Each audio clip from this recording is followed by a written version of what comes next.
Okay, well, it's 5:15 and we have a quorum, so I'll call the meeting to order.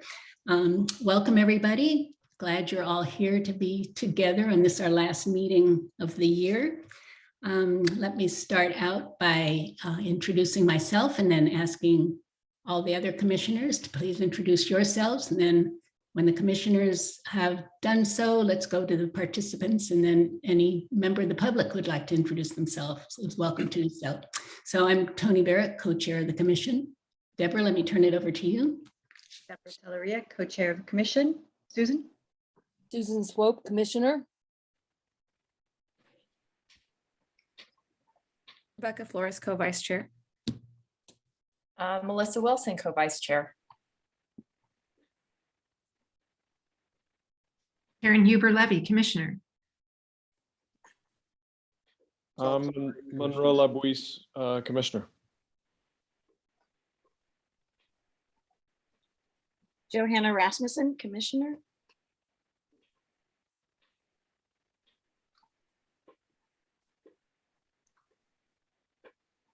Let's see, Suffolk, have we heard from you?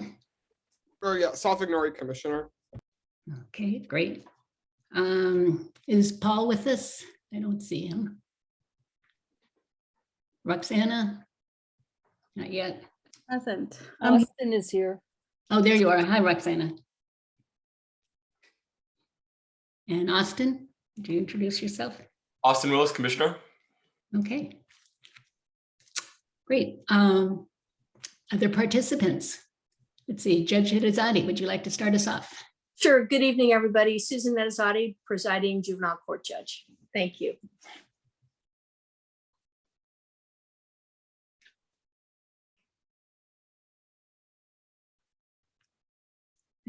Clark, probation. And Melanie Stoffer with probation. Regina Moreno, good evening, everyone. The Behavioral Health and Recovery Services.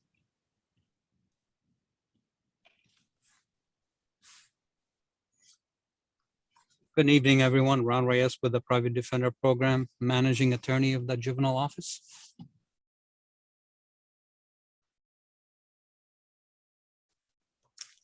Okay, would any members of the public who are with us tonight like to introduce themselves? Steve Duddy, incoming commissioner. Armand Aurora, incoming commissioner. Welcome to both of you. Amaya Nori, youth commission liaison. Sasha Newton, prospective commissioner.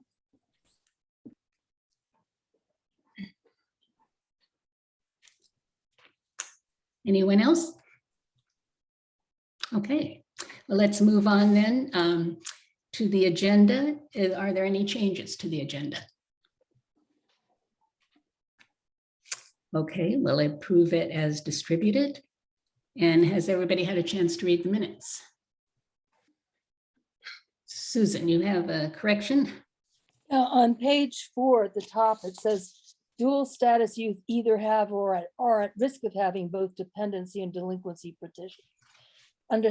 From my understanding, correct me if I'm wrong, Judge, dual status youth have both dependency and delinquency. That is correct. By definition, that's why we call them dual status. They have a petition pending on the juvenile justice side and a petition pending on the dependency side. So you need to delete either and delete or are at risk of having. Okay, it's and. Okay, we'll make that change. Is there anything else? Okay, thank you, Susan. The minutes then will be approved as corrected on page 4. Thank you. In your packet, there's the resolution that states that we will be meeting remotely because we feel that we would be at a health risk by meeting in person at this point. And this is the resolution we will have to approve every month, that we want to continue to meet remotely. So I'd ask if there's— I move that we approve the resolution that we meet remotely. I second that. Okay, let me just ask commissioners to raise your hand if you approve. We'll just try to do this quickly. Are there any oppositions to approval of the resolution? Okay, that's passed as distributed. Thanks. Well, let's move right on then to our updates. And we'll start with the courts. All right, good evening, everybody. This is Susan Edizati speaking. It's always nice to see Johanna in the courtroom. I want to say she's one of the commissioners that appears via Zoom a lot. And I see her and it puts a smile on my face. I don't know why, but because I've been meeting with so many of you over the years. So I just want to encourage other commissioners to either attend our court sessions, either in person or via Zoom. I hope that Johanna has found it interesting. We had 3 public hearings today in court, so that was unusual. And I just wanted to just extend that invitation to all of you to appear either in person or via Zoom to watch the proceedings, because I hope that you would find them very interesting. Well, this pandemic continues on, unfortunately, and we continue to wear masks in the courtroom. We continue to have, a hybrid sort of approach to our hearings. On the 602 side, arraignments, pretrial conferences, dispositions, we can handle via Zoom. And then if we have contested hearings, we require that people come into the courtroom so that when someone is testifying, things are a lot clearer. We do provide transparent masks to the witnesses who are testifying, so and we do the same thing on the dependency side. We have lots of hearings via Zoom, but when we have contested matters, we continue to have people come into the courtroom. Everyone is welcome to come into the courtroom and appear in person if they choose to, or via Zoom, except on the contested hearings where everyone is required to be in the courtroom. So that's really the only update. Oh, we are having our first meeting tomorrow, Juvenile Hall Reimagined with the county manager. Some of you know, I think Paul and Monroe are part of that meeting, as well as Ron, myself, and the others, the chief probation officer, I think the district attorney. There's a whole group of folks, and we have our first meeting at noon tomorrow. So looking forward to that and having those discussions. But I have nothing more to report unless anybody has questions. All right, well, if I don't. I have a one quick question there, and it's good. Hey, to Paul, see you how there, are you? Your Honor. Yes, Yeah. It's good to see you, and I hope you had a wonderful holidays. Yes, indeed. I hope you did as well. I did. Thank you. I have a quick question. Would you be able to tell me maybe offhand how many cases that you're currently prosecuting by youth at the YSC that were charged while in our county care with an extra felony, maybe for assault or anything of that nature? Would you be able to tell us how many kids have extra felonies? No, and first of all, I have to just correct you. I don't prosecute cases. Oh. I'm not a prosecutor. I'm a judge. Oh, I'm sorry. I misspoke. That's all right, Paul. That's all right. All right. The district attorney files cases, and I hear the cases that are filed, and defense counsel defends them. I could not tell you that. Okay. Yeah. Thank you so much. And I'm sorry for misspeaking. Okay. Yeah, that's okay. Okay, that's all right. Unless somebody thought I was the prosecutor, I had to correct the record. Okay, thanks. Any other questions? Okay. Ron, let's move on. I'm going to be on this meeting throughout the evening, but if I don't get to see everybody, I want to wish everybody a wonderful holiday and continue to stay safe as this pandemic continues on. And anyway, I'm here if people have questions or things come up. So thank you. Thank you. Okay. Ron Reyes, Private Defender Program. Yes, good afternoon. I don't have anything additional to add to what the judge had already updated us on. I did have a meeting with Paul and Karen a couple of weeks ago to discuss some legislative initiative coming up for the next legislative year. And then I think we agreed that we'll be meeting regularly, and I will update them on what as our program is working on, and they can, as a commission, determine what issues or legislative bill the commission would be interested in and will be supporting. So kind of looking forward to that work. And that's all I have. And if anybody has any questions, happy to answer. Hey, Ron, I have one quick question. Good to see you, and happy holidays to you and your family as well. I I'm just wondering, curious, would you happen to know the defender's office, how many cases that they're currently defending, felonies that maybe took place while in custody there at the YSC, additional to the controlling cases that has brought him there? If I'm understanding you correctly, you mean like cases that kids picked up while they're incarcerated at the YSC? Yes, exactly. Paul, there's Welfare and Institution Code Section 827 that prohibits me from discussing any specific cases. And then the information you asking me falls squarely within that statute. So I cannot go into any general, I can't answer that question. What I would suggest to you, if you have anything in mind and you want to reach out to the specific attorney, I can help you make that connection. And then with the client's permission, they may be able to share that information from you. But I think I just cannot do that given the restrictions we have under 827. Okay, yeah, because those numbers showed up on our YSC report. So I'm wondering if that is breaking the law there, that we are reporting that many of these felonies are occurring there in our institution. So are we beyond our scope here by asking a question, just a number question?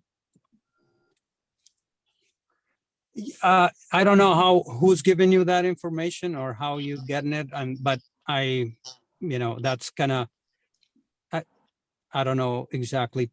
I don't know how to answer that particular question, but I kind of try to follow 827 to the T just to avoid any, not to avoid any non-compliance with it.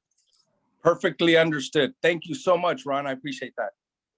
But like I said, if there's particular situations, I'm happy to connect you with the attorney who can then do the proper connection with the client to give permission and they can share information.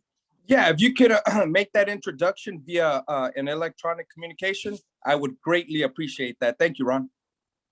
Sure. Yeah. If you have, I would need specific information. So maybe you can reach out to me offline. Yes. And then I'm happy to talk to you. Absolutely. I'll definitely do that tomorrow. So be expecting an email. Thank you so much, Ron. Okay, Paul. Happy holidays. Same to you. Okay, thank you, Ron. Let's see, we don't have any update from the district attorney's office tonight. So let's move on to behavioral health. Aurora, do you have an update for us? Hello, everybody. Good evening. Not much has changed. We continue to do a hybrid, provide services in a hybrid manner also. Most of the youth all of the youth in the juvenile hall, unless they're on quarantine or seen face to face, even then we try to meet them outside of the door. There are still some families that prefer to have family therapy over video. So we continue to do that just to meet their needs as well.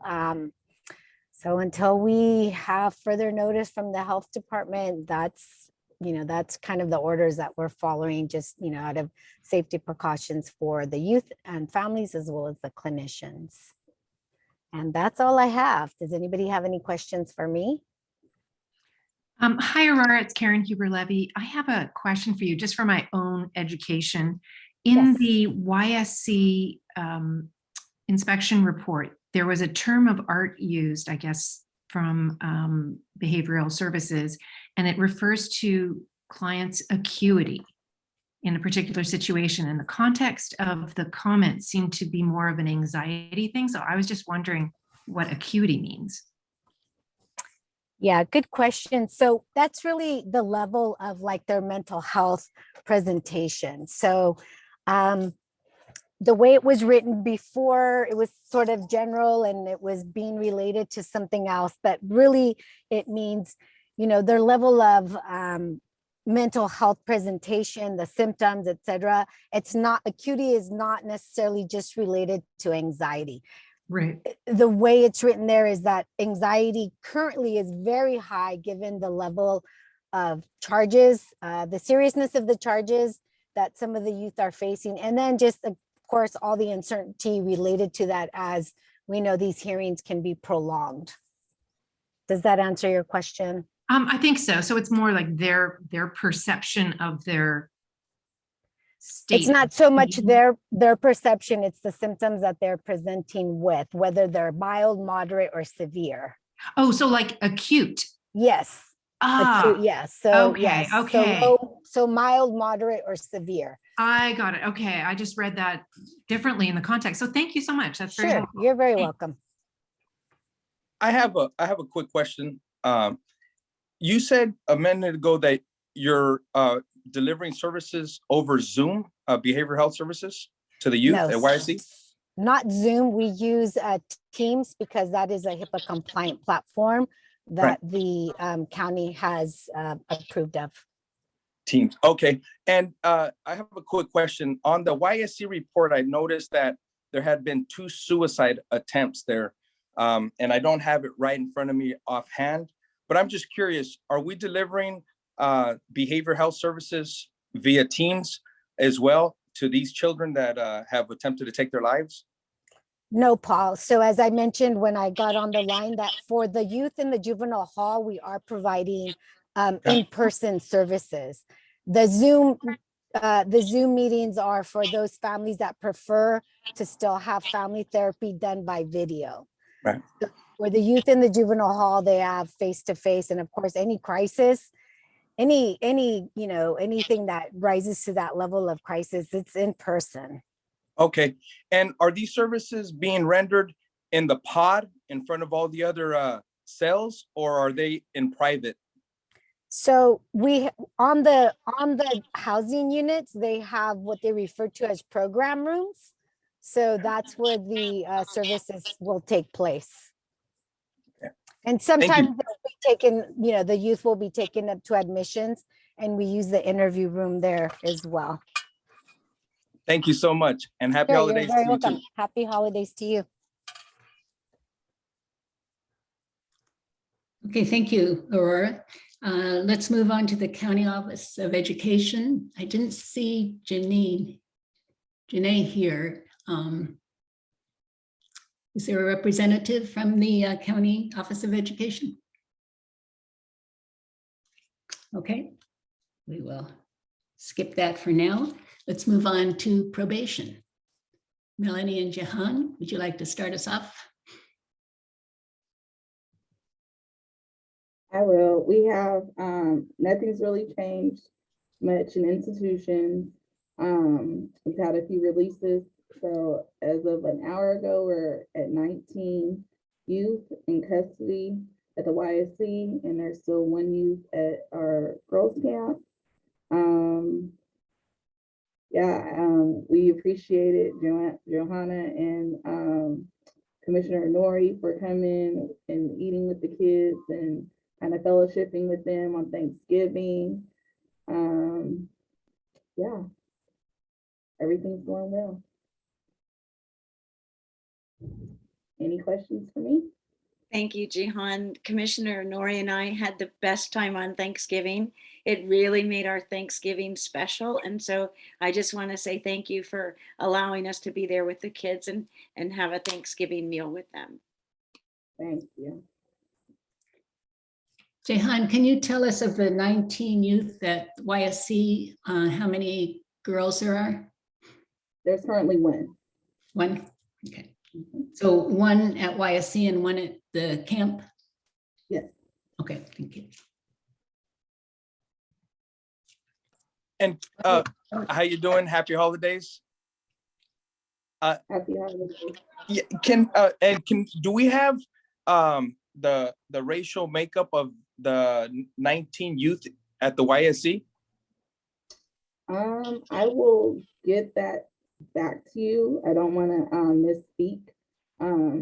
I'll put it in the chat. Thank you so much. You're welcome.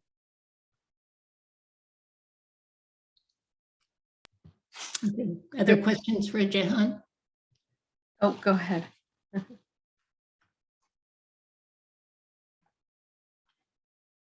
Melanie. Additional questions. Hello, nice to see all of you. So business as usual for probation. We continue to see our youth and families in the field and in the office.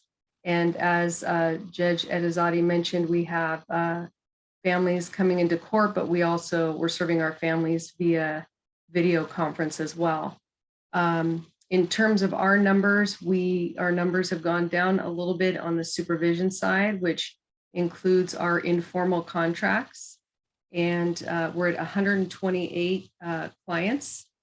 We have 0 youth in placement, and we have 11 youth who are receiving the extended foster care AB-12 services.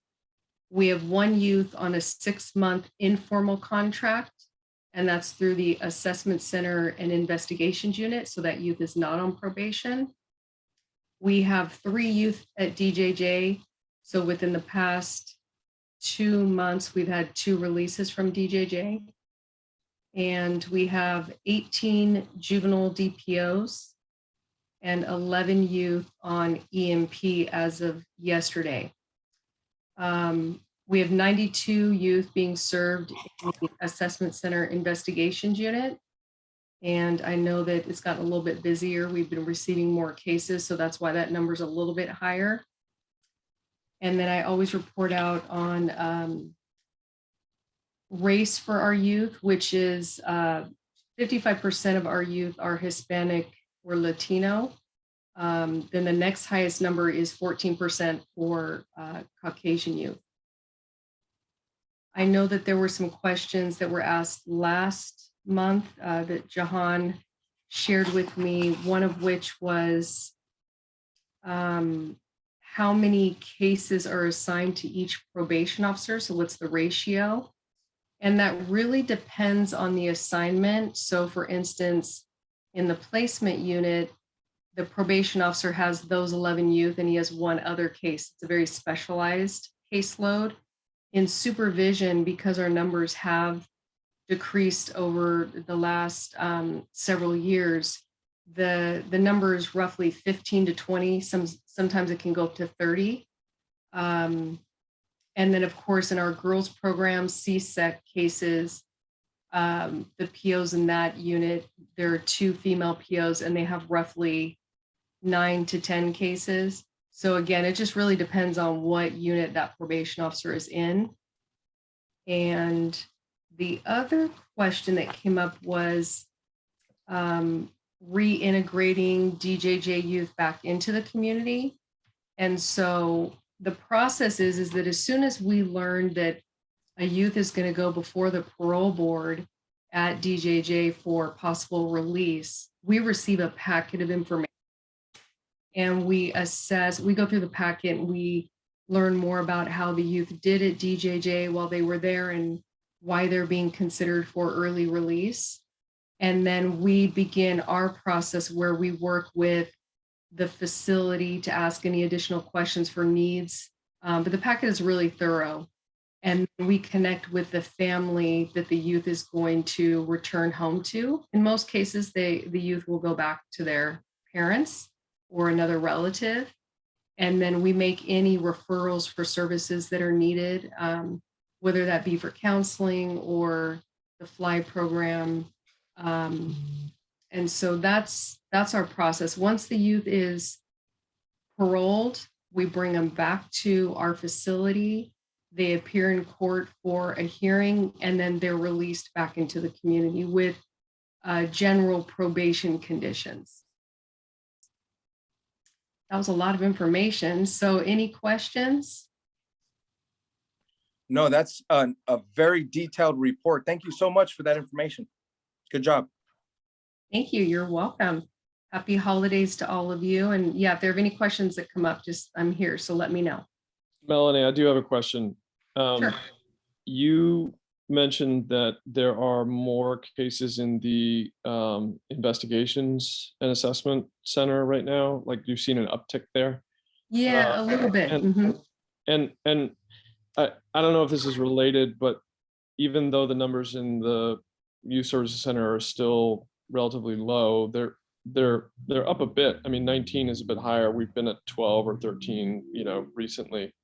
So I don't know if those are related or not, but at least in the investigation and assessment center, any explanation as to why there might have been an uptick? Are you seeing any trends or anything? Yeah, it's hard to say. Sometimes historically, when kids go back to school, issues can pop up at school or at home. It could be a little bit of that, but to be honest with you, I don't want to misspeak. I'm not really sure. And I think let me just take a quick look, because I think last month it was 78 cases and it went up to 92. So it's not that much more, but yeah, it's hard to say. I'd have to do more research to really get a good sense. I'd have to look at each case separately. Yep. Okay, thanks. Sure. I see Susan's hand up. I don't know for sure, but with the SROs I've been talking with, they've been saying that there's been a lot more trouble on campuses and that there have been a number of fights, sounds like almost every day. I have no idea the numbers or if it's just a few schools, but apparently it's been tough going back to being in person at class.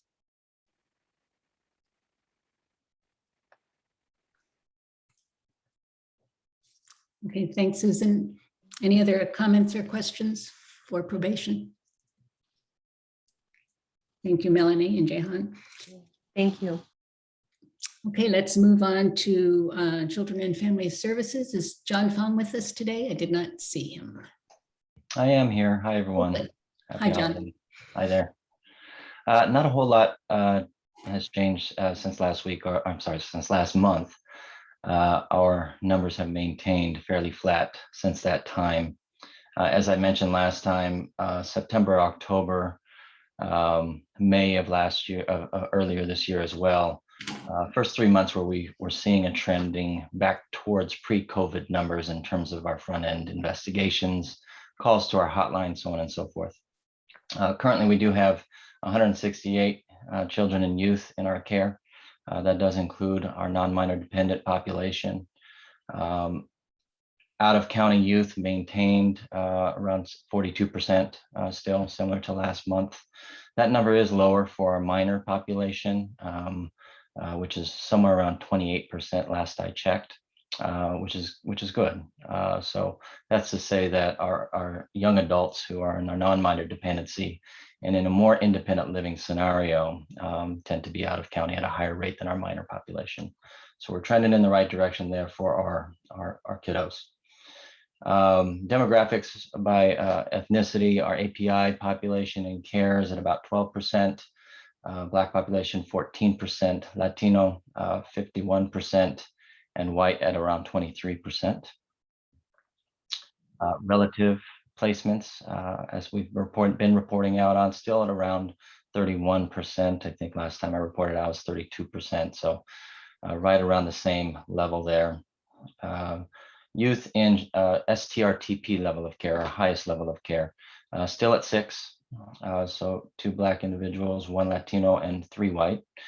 And in our 241.1 status, we continue to have 14 youth in that 241.1 status. Do have to leave at 6 o'clock today for an event for my kiddo, but happy to answer any questions that you guys might have. And again, happy holidays, everyone. Good seeing you. Any questions? Okay, thank you very much. All right, let's move on to our inspection reviews. Both the YSC and the schools are in your packet. So what I'll ask for now is starting with the YSC. Johanna, if you'll give us a real brief review, and then we'll ask for questions before we ask for any public comment or a motion to approve. So if you could start out by giving us a summary. Sure, let me start this here. Still learning how to do all of these things at once. Okay, can you see my screen? Yes. Okay. Okay, let me see here. I've got to, I apologize. In order to play the screen, I have to move there we go. Okay. Okay, I think that, there we go. Okay, thank you for your patience. I appreciate that. So Southwick and Paul and Rebecca, so Commissioners Nori, Bocanegra, myself, and Flores were on the team that did the YSC inspection. And I'll go ahead and give, Southwick's going to help me with the slides here. We're going to go over just some brief key points, the executive summary points. We wanted to start out with our accommodations. To thank everybody who's been involved with keeping our kids protected against the coronavirus. There's only been 4 cases at the facility since the pandemic began. And I'm sure many of you have heard, statewide what these numbers have been in correctional facilities. And so the staff, everybody involved in the teams over there have done an exceptional job keeping our children well and safe against the virus. The correctional health team has added on their duties.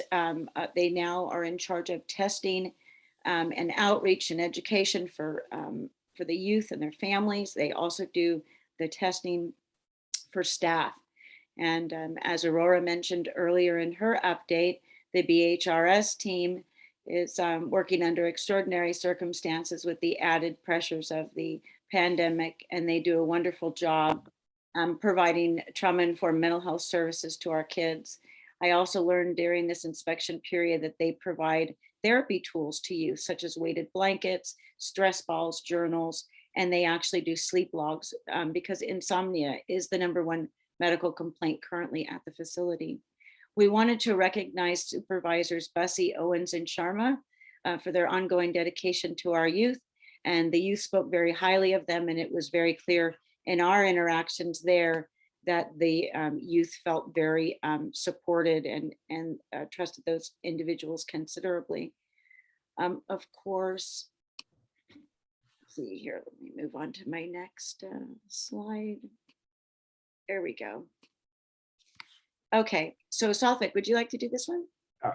Okay, so me and John have actually been to the YSC 3 times over the past 6 months alone, I think. And we've been able to develop a good relationship with some of the youth, so much so that they're, might be willing to tell us and confide in us their true beliefs. And overall, all the youth we talked to were very respectful. They were very engaged. And I think most importantly, they were all wanted better for themselves. Like they were all invested in seeing a better future for themselves. They all said that they were doing well in school, and they all did express a strong desire to either continue on to a path to a 4-year institution through community college, or also get a vocational skill they could work on. However, some of the youth did, especially those who were interested in pursuing a 4-year degree, felt that they weren't receiving necessarily as much help in that regard as to like college preparation planning, financial aid forms, recommendations letters, and like essay writing as they might need in order to succeed in this environment. And similarly with school, some of the youth raised issues that they weren't being sufficiently challenged in school so that they would succeed when they returned back to their home schools after their time in the hall was over. So youth also desired more like stimulation for themselves, more events, more speakers. Like they were especially interested in people with lived experiences coming to talk to them, to show them that there was a path out of it, and they didn't have to confide themselves to a path that wouldn't bring them bring them to becoming productive members of society. Youth by and large also spoke very highly of the staff and felt that they were treated fairly. Sometimes they did report being punished for stuff they considered unfair, but overwhelmingly all youth said that they had at least one staff member who they felt they could confide in. And I think most importantly, one of the biggest realizations I got from talking to this youth is almost all of them said that their first involvement with the carceral system came about from their high schools and middle schools. And I think what me and John have noticed the past few times we've been there is that very certain some specific areas, i.e. Redwood City and East Palo Alto, both of which feed incidentally into the high school that I went to, Menlo Atherton High School, that are overwhelmingly overrepresented in the in YSC right now. And I think if we ever truly want to stop the system, the place, by the time we get to the YSC, it's too late. Like most of these youth did report getting suspended or even expelled from their schools for offenses that they felt other youth hadn't gotten suspended for. So I think we really realized how important stopping the school to prison pipeline at schools really is, and how our work might shift in the future to doing more of that. Thank you, Satvik. So our recommendations, we'll just go over them really briefly because we've been allotted 10 minutes and I want to make sure we answer your questions. So we recognize that there is a need for a dedicated mental health space at the facility. When the facility was actually being built, there was talk about actually having a mental health unit at that time at the facility. The numbers are down, the population is low, so I don't see that happening in the future. But I would very seriously like to recommend, and I hope my fellow commissioners will agree, that a dedicated mental health space for individual counseling therapy room that can be designed by the BHRS clinicians is important. We are excited about the introduction of the calming room, which is like a general multi-purpose mental health therapy space, which is different than a therapeutically designed counseling room. But we're so excited that that's going to be utilized soon. So we want to recognize those efforts. And we also wanted to recommend that there be some additional training for staff related to trauma-related behaviors for vulnerable populations. Under culturally, linguistically appropriate, which is a section of our report, the commission we're recommending that there be a policy created to address the care and maintenance of ethnic skin and hair, a literary program that offers a variety of accessible formats of culturally and historically relevant books and reading materials. We're encouraging the use of the San Mateo County library system for that. And we are advocating for the meal planning for the meals and the dietary staff at the Maple Correctional Facility to take a look at the menu and see how it might be more, how meals might be planned through a more culturally sensitive lens. Activities and programs, there's a desperate need for vocational training, and the kids are really interested in learning about trades. Trades provide jobs that children could as they get older, they'll be able to support themselves and on those wages and stay in San Mateo County. So they're interested in that, like Softvic said earlier, college preparation and planning, and resuming substance abuse treatment once COVID allows. Individual cells and rooms, I mentioned that insomnia is one of the is the #1 medical complaint as of this year. Last year it was back issues, but they both relate in some way to mattresses. So when we tried out the mattresses, we noticed they were awfully thin. And so we're hoping that the youth might be able to double up their mattresses until we can find a more thicker mattress, a more comfortable mattress. Meals and nutrition. I think everybody has an understanding that we've heard quite a bit about the change in meal service over the past year. And so we're recommending that the food services contract with the Maple Street Correctional Facility not be renewed. I think, did I already go through this one? I think I did. Okay, the facility looks great. And considering that no one's been able to come into the facility because of the COVID restrictions, maintenance and routine maintenance, things such as deep carpet cleaning haven't been able to happen because to keep our kids safe, which they've done a really good job doing, they haven't been able to come in. So I know the kids have played a part in that, staff has played a part in that, and they should be commended for that. I know there's plans to look at the carpet and do the minor maintenance issues that were mentioned in the full report once they're allowed to do so. Technology, the commission's very interested. We've talked in different times about expanding technology at the YSC. So we have a section in the report about that. I hope you'll take an opportunity to read that. Technology at the facility has the opportunity to bring so much to the children. And we live in the heart of Silicon Valley, and we really have an opportunity to give them skills and allow them to be proficient and really see the world, a much broader view of the world with technology. I see your hand up, Melissa. Should I finish my slides before I call on you? Yeah, okay. All right, so recommendations already implemented. So this is what kind of a team we have in the staff at YSC, and with Ms. Clark. I mean, she's already implemented things and we haven't even voted on the recommendations. So I am so thankful to her for going above and beyond to do this. She's already worked on the drinking water. Drinking water will be served with meals, and there'll be coolers that contain ice water available on the units. And cups will be given to the children. They're soft and they'll be able to be kept in their rooms or cells during the time that they're in their cells. They've already added a place for pronouns on the assessment forms. Ms. Clark, as we know, she's working on those pillows and is actually working with the vendor on that. And she's totally supports encouraging the kids to hang personal items in their cells and display artwork that they've created whenever it's safe to do so. She fully supports that. She also is looking into switching the soap that's used now over to Dove soap, which I can tell you when my daughter was there 20 years ago, she had issues with the soap. So this is a full circle moment on the soap. I'm so glad we were able to resolve the soap. So thank you for that.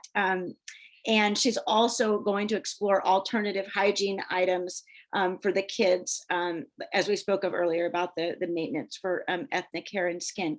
And when we went on Thanksgiving, so many of the children had brand new haircuts. So that's fantastic. So they've already resumed the haircuts. So there are things that the staff in the YSC is limited to. They don't necessarily have the staffing to do some of the recommendations that we put forth, but it looks like we will be able to form a partnership to do that. For example, if we as a commission can obtain the funding to buy the technology, YSC is willing to manage the program, willing to do the software, the security, everything involved in that. So there are issues such as expanded library services, the art program, like working with, if our commission can work with the local arts commission to see how we might bring art in there to help them. So I see these last, the technology, expanded library services, arts programs, really as a partnership going forward. And I'm really excited about that partnership. So I just wanted to end by saying thank you to Mrs. Clark and thank you to Officer Chatty. They went above and beyond. I had a bunch of questions. This was my first time doing this, and they helped me. They provided everything I asked for, and they were so generous with their time, and they were completely transparent, and I felt so comfortable working with them. So thank you so much.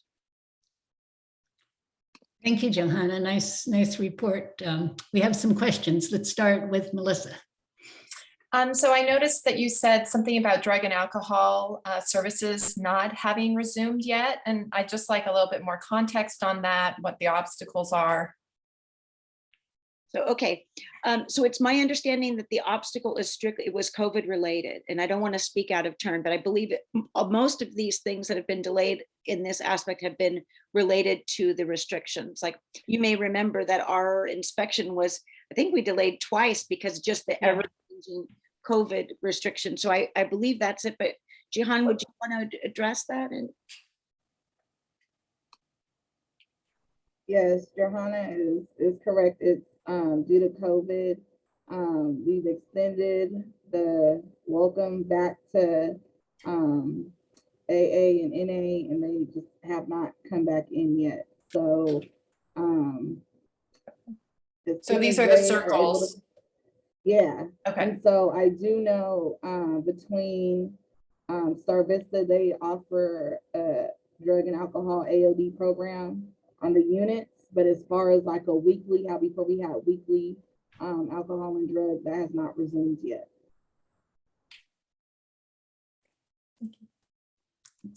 Susan, you had a question? I had a question and a couple of comments. Ihan, I think you can clarify this for me. I believe the COVID was not contracted in the hall. It was discovered when you screened young people who were being brought in. So there was no transfer of infection in the hall. You had to deal with cases that were brought to you. I think that's an important distinction. Correct. Yes, yes. I want to commend the inspection group. You came up with so many things that can be improved they're small, but I think they will make a great difference to the young people. So I really commend you for that. As far as speakers for the youth in the YSC, I think one person that we all know who could be a good speaker for them would be Nick Jasso. And I know a number of people who've been through either the adult or juvenile system who might be willing to come in and speak to the people. And I'd be happy to work with Ms. Clark on that. I agree that a lot of the problems started in school. And I have to say how thrilled I am that the commission is now addressing delinquency prevention as well as juvenile justice. And I give a shout out to Austin and Melissa, who are working on a diversion program that I think will take care eventually of a lot of that. And I think I also have one just kind of silly comment. Well, not silly. Meals and nutrition have never been delicious at the hall.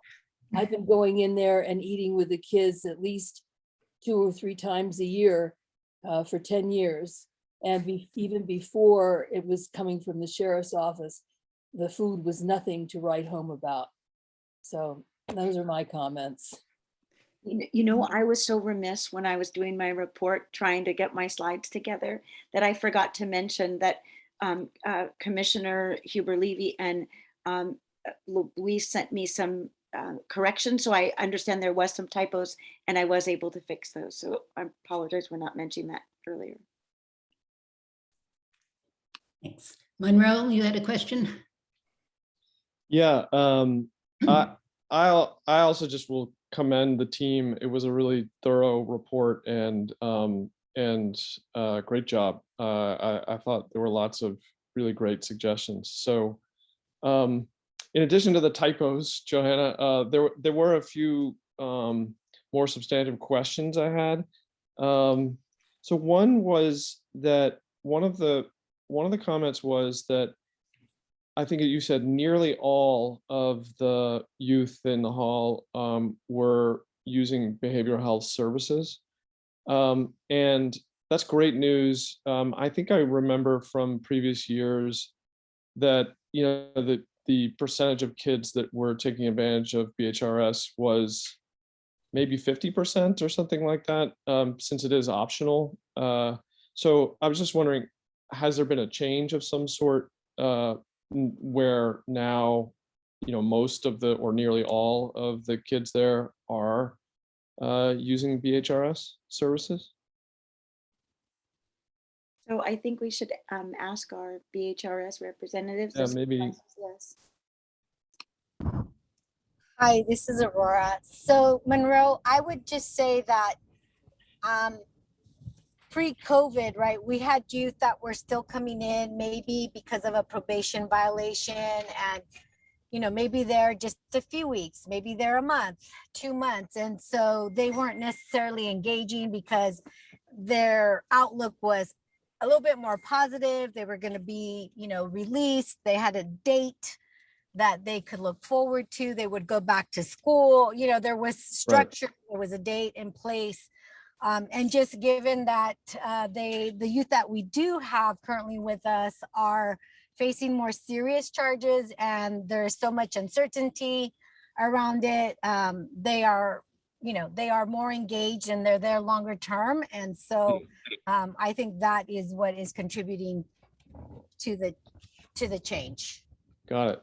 So maybe a related question, because another comment that another observation in the report was that many of the youth detained there have been there for the duration of the pandemic, you know, which is now over 1.5 years. So in a long time. And I know that, you know, sometimes kids are in for 6 months or you know, 1.5 years is a long time. And so for many of them to have been there for that long, I was just wondering, do we know, like, do you know what I didn't see any sort of data point of like average length of time of the 19 kids that they've been there. And so I was wondering if you had more information on that. And I guess that's a question for I don't have specific data, Monroe, but I'd say of the youth that are there, I can only think of one that has been there the duration of the pandemic. The others are, you know, most of the other ones are newer. They may have been there 6 months, or so. I don't have, again, I don't have exact numbers, but just off the top of my head, I can think of one that in fact has been there for the duration. I guess that was a question also to Johanna and the team, not just to you or I mean, it seems related to your comment about, youth being there for longer and therefore engaging more. So I think what our experience was, at least Southwick and I, when in the 3 visits that we've had, I've actually had 4 because Melissa brought me on a tour when I first joined the commission. So many of those children I saw on each of our visits that we spoke to. So that was my personal experience. But I also know I have to be very careful with the language we use. So when we use terms like many, because if we said all, then we are divulging people's mental health care. There's words we have to use to be very mindful of that we're not disclosing, information that, people can deduce. But that's where that came from. We saw the same children, and many of them, when we asked, how long have you been here? Oh, I've been here since the pandemic began. So it wasn't scientific. That was a process of through our interviews and just our experience there. Okay. Sorry. My last question was about meals. The kids are eating their meals in their rooms or in the cells, and it wasn't clear to me whether the cells the doors are open or not during that time, and I guess a comment or maybe for discussion, like, why is that still the case? It seems inconsistent with, even I go to a restaurant and lots of people are eating in a group, or I don't know, there are other activities where food is served in the county now where people are able to eat in a group. So that just seemed like one thing that would be a great improvement to their, general well-being and mental health, is if they could eat meals together. So I was just wondering why that's still the case. And then also, is the door open or closed? I can answer that. So the door is closed. We have not been instructed per the county mandates to make those changes. I know when the weather was warmer, we would allow the kids sometimes to eat outside so they can, be spread out and things like that. But we're just still following the county's regulations, because even staff aren't allowed to congregate next to each other or really be without a mask while inside of the secure perimeter, just because we're following the congregate setting and things like that. So once things do change, we'll go back. But right now we're still following the county's direction. And so those are specific rules for, quote, congregate care facilities of all kinds in the county, is what you're saying. Yes. So we have anybody coming into the facility, it actually stopped maybe a week. I don't even know if it was that long before we took down signs and had to put them back up, even for our staff. So for the POs and anybody on the other side, once they come into the juvenile hall or into the camp buildings, they have to have face coverings. Okay. Still seems like an opportunity to me, but we can follow, that for another time. Thanks, Johanna, for all my questions. Roxana, you're next. The question. Thanks, Tony. So I just first want to just comment that I feel really, really bad for some of the staff that are still working remotely. How this year I keep hearing a lot of county staff just wanting to go back in person, and I keep hearing a lot of disservice to community members and also the students and some of the youth that are supposed to be attending NAAA meetings. They're not able to do that in person, and online sometimes just does not work, and it's not the same. So just wanted to add those comments about the whole facility. Every time I look at that facility, it's super brand new. So I'm very confident that, of course, like, it's well taken care of. So that's cool to just, I guess, hear again over and over. And I guess, I think I just want to comment on the financial aid forms students do need, guidance, for that. And I do have other questions for the next inspection about the school. So I'm looking forward to just hear more about that. And when I think about the lunches that the minors are, receiving at the hall, I'm just wondering if there's a way that they can be receiving hot lunches from local or nearby districts instead of the sheriff's office or, McGuire facility. There is a lot of food out there, healthy foods. And I see a huge difference in certain schools and neighborhoods when it comes to lunches, and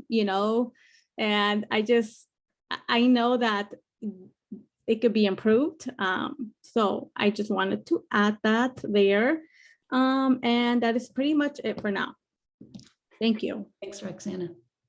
Next question will be from Chelsea Bonini from the Commission on Disabilities. Thank you, Tony. So yeah, I missed the intros before. And I also just wanted to note that I also am a member of the Board of Education for the county. So, our part of our purview is your students as well. So I wanted to ask a question and then make a couple of just quick comments.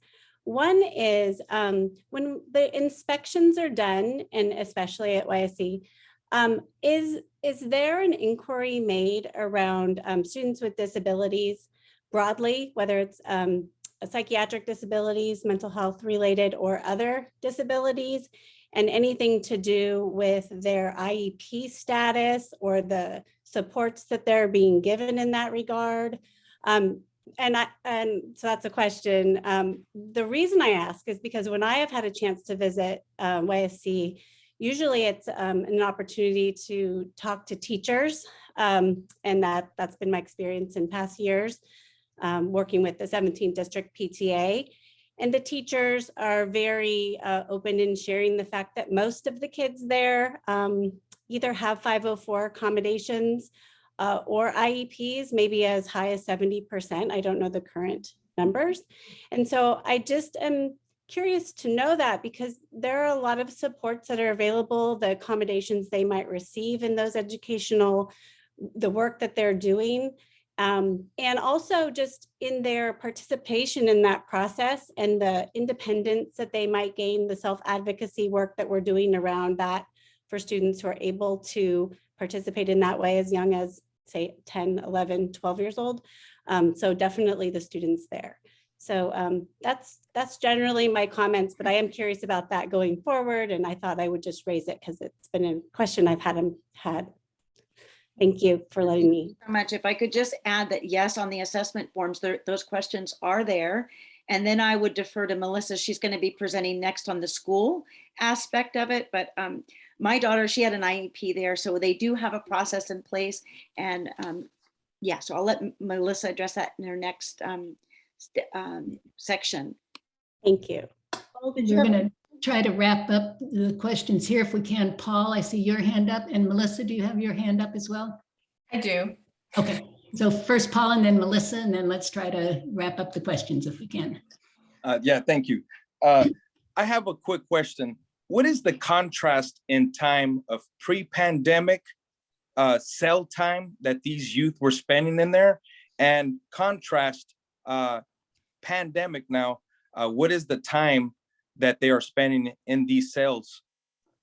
Do we happen to know the difference in time span? Because when I was growing up in there, many of us would try to speak with somebody because the anxiety of just being caged up for so long. We would attend church. We would speak to anybody walking by the window, just try to obtain any type of stimulation. So I'm just curious about the contrast in time in the cells. Okay, so I would say for our general population kids, so the ones who aren't on the quarantine unit, the only thing that has changed is just that they eat meals in the room.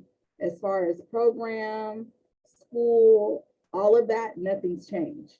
I think the biggest difference is, you know, when we were in the heart of the pandemic, service providers weren't coming in, you know, so we were offering, you know, the staff were doing a lot of the programming and things like that, and open recreation and things like that. We kind of just had to modify how that looked. But overall, their time inside the rooms has not changed. I mean, I think a few years ago, I believe it was in 2019, everything changed as far as, you know, how much time you could be in the room, period. Even, you know, for disciplinary reasons, they can't be. Now for those coming in, those youth that are on quarantine, you know, within that first 72-hour period, especially before we were offering testing, you know, basically upon admission, then they were inside their room probably the 72 hours, unless they had court or they had like a mandatory visit or something like that, they would be by themselves. But with us incorporating the tests, the testing and getting back the results, that's changed a little bit. So they're, you know, they go more quickly or quicker to level B, which they're allowed to be out, you know, socially distanced in programs. And I just have a quick comment. I wanted to take the time to commend you and your boss on the changes that are currently underway right now. I was extremely impressed when I learned of this information, and I just want to give you your props because, you know, it takes a lot for anybody to change, and this is a big change, a big step forward in prevention of recidivism, because it's all prevention work. These are kids we're talking about. So thank you so much for doing that work. I really appreciate the advocacy that I know that you engage in too, behind closed doors. So thank you, and happy holidays to you. Happy holidays. Thank you. Okay, quick question, Melissa, and then we need to move on. Is it hard to get a therapeutic space for BHRS on the unit? Is that an easy to do or a, oh my gosh, that's the hardest ask ever? That's my question. I would say it's a little harder just because we don't have the space. I think on Forest 3, which we have, there is like a room that may be used for and Ms. Penny, you can chime in if I'm wrong, but I know that there was a room that was used for therapy, but then it may also now, with us having court on the unit, that's just throwing some monkey wrenches in there. Okay, I was wondering if like a double room could be converted by just removing the beds and putting a plant on a toilet, I guess. I don't know. I'm sorry, I'm being facetious. Okay, that's it. That was the question. So Tony, do we need to make a motion, or can we make one motion with both reports after Melissa's done? I think we should make them separately. So would you make the motion and we'll go ahead and do it?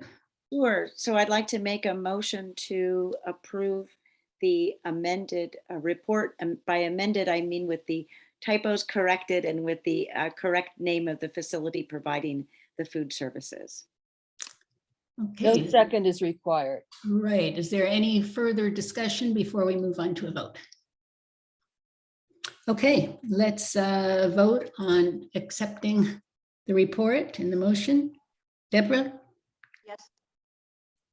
Rebecca? Yes. Melissa? Yes. Paul? Yes. Roxana? Yes. Okay, Karen? Yes. Monroe? Enthusiastic, yes. Great report. Sathvik? Yes. Johanna? Yes. Susan? Yes. Austin? Yes. Okay, and I'm a yes. Very well done. Thank you to the team for doing that. Okay, let's move on to the schools. Melissa, it's in the packet, but a brief review and then we'll go to questions. Yeah, so I feel like the student following Johanna who has not done the level of preparation for my presentation today. So maybe I'll talk about Chelsea's questions first. Things have changed at the schools because of low population. And so there has been staff lost. And in terms of how that affects special education and also English language learners, they no longer have what I would call a special day class. So there used to be, so we have the CARES class, which is for youth who are too disruptive to be part of the mainstream classroom environment. And that continues. So that's great. They also had a class for youth who had significant learning issues such that they needed some extra hand-holding, more aid support, and that class no longer exists. They also had, last year, they introduced for the first time an English language development specialist who worked with the students, and that was cut. So those are two pretty significant differences in how things are running when it comes to IEPs. I would say that almost every child has an IEP. So, of the current population, it would be my guess that maybe 2 don't, but that there are accommodations. The classroom sizes right now are about 5 in a class. And so the opportunity to meet a child's needs is very high.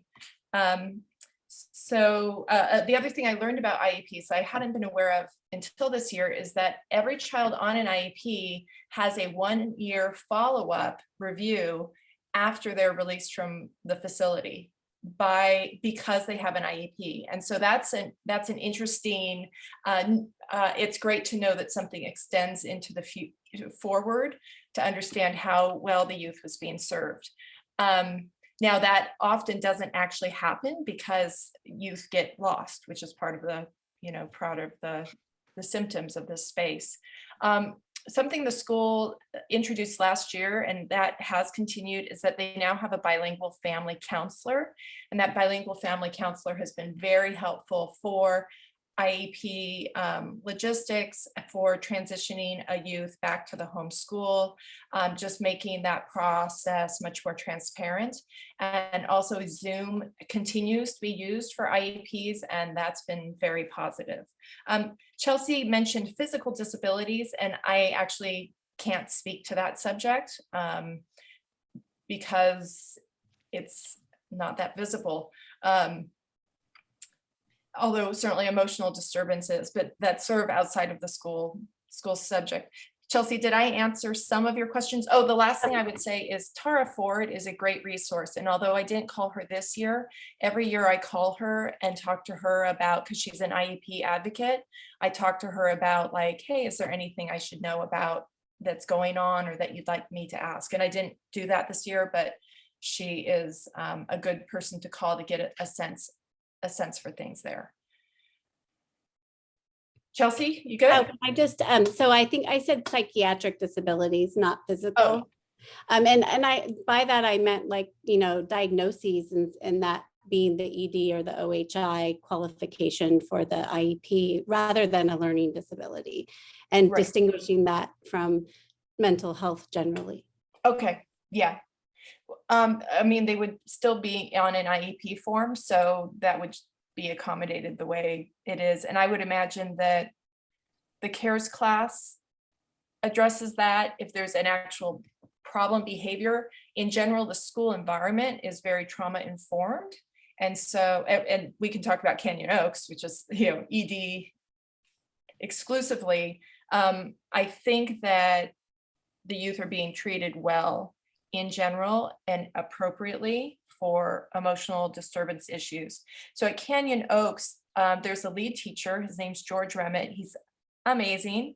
And he is the primary teacher. And then again, because of COVID, now what they do is they have teachers rotate between the 4 different school sites. So Gateway, Canyon Oaks, Youth Service Center, and Camp Kemp. You will have, in many cases, the same teacher appearing, going through. And we did, in our observation, we saw a teacher that we thought was not doing a good job of trauma-informed teaching. And we talked to the principal about that and explored that. So we made that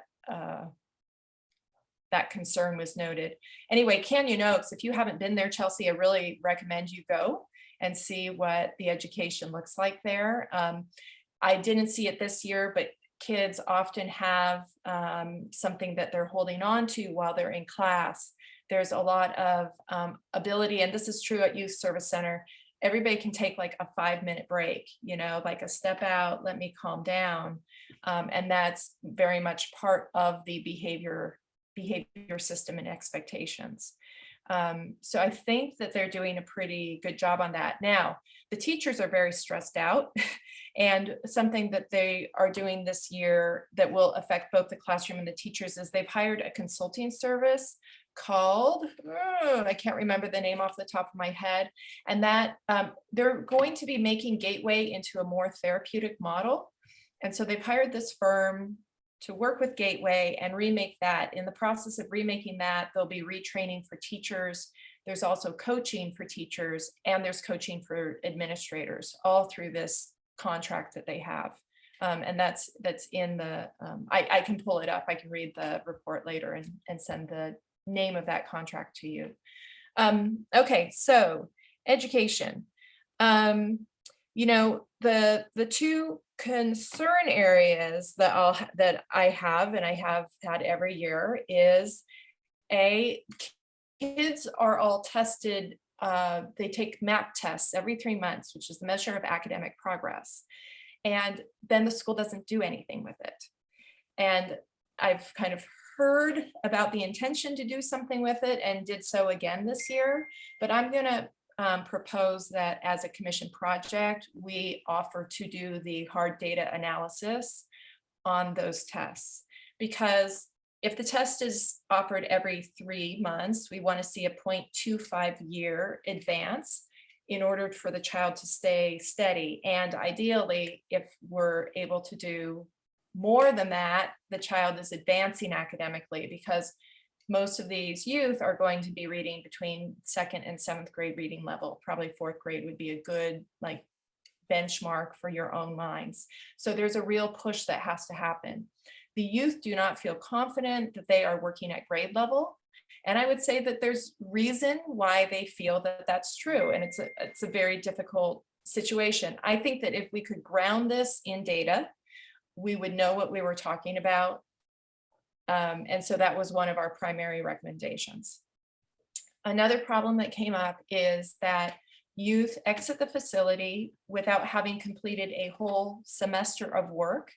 And when their transcripts are received at their home school, the home school says, oh, wow, well, you've taken 14 of a 16-week semester class in English.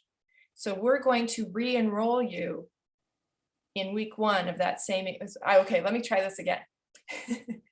I'm a freshman, it's November, I come back to my home school and I've done 14 out of a 16-week course. There are cases where I have to repeat that class all over again because my units are not counted as English units, but are called elective credits. And they may push me theoretically towards graduation, but they're useless because you only need, let's say 8 elective units to graduate, and I come back with 36 units because I have all these dangling units from all my classes. And so now I've come out of the facility thinking I've done so much credit recovery, I am in such good shape. Oh my gosh. And so that is tremendously demoralizing. It is still a problem.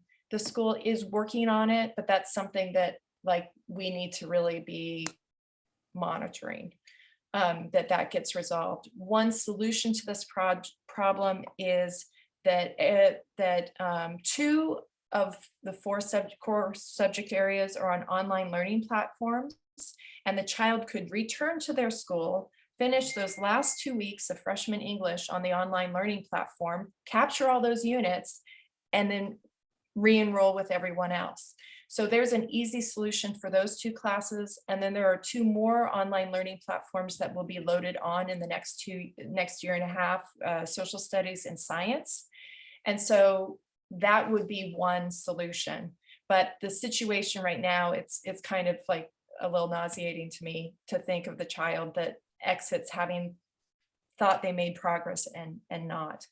The final recommendation is that vocational education needs to be really highlighted. And Regina, who was on this call from BHRS, she identified when we were talking to her for the Peer Court project that vocational education is so critical to having a pathway forward, and that vocational education needs to be taken on strenuously by the school and by probation. And so I would like it to be part of the exit transition program. So as a youth exits from the facility, they talk about, okay, what's your school you're going to, and what's, who are you going to connect with, etc. There's a lot to that meeting, but a vocational pathway is not part of that meeting. So if we could have more robust services in that area, and then make sure we're connecting what happens in the facility once we have it in the facility to what happens outside the facility, that would be very helpful. And I know Jehan, we've had some conversations around this. I know it's on everybody's minds. I didn't say what they were doing well. What they're doing well, the principal she is just amazing. And she has now been there for as long as I've been a commissioner, and has raised her way up. And before I was on the commission, there had been a new principal every year for several years. Every year a new principal.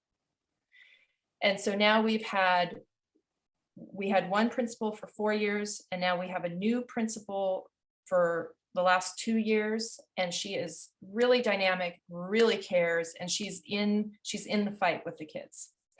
So so that's great. And the school is really, they're really dedicated to innovation. And so every year when I do the educational inspection, it's kind of completely different, because new ideas have come up with how can we do this better.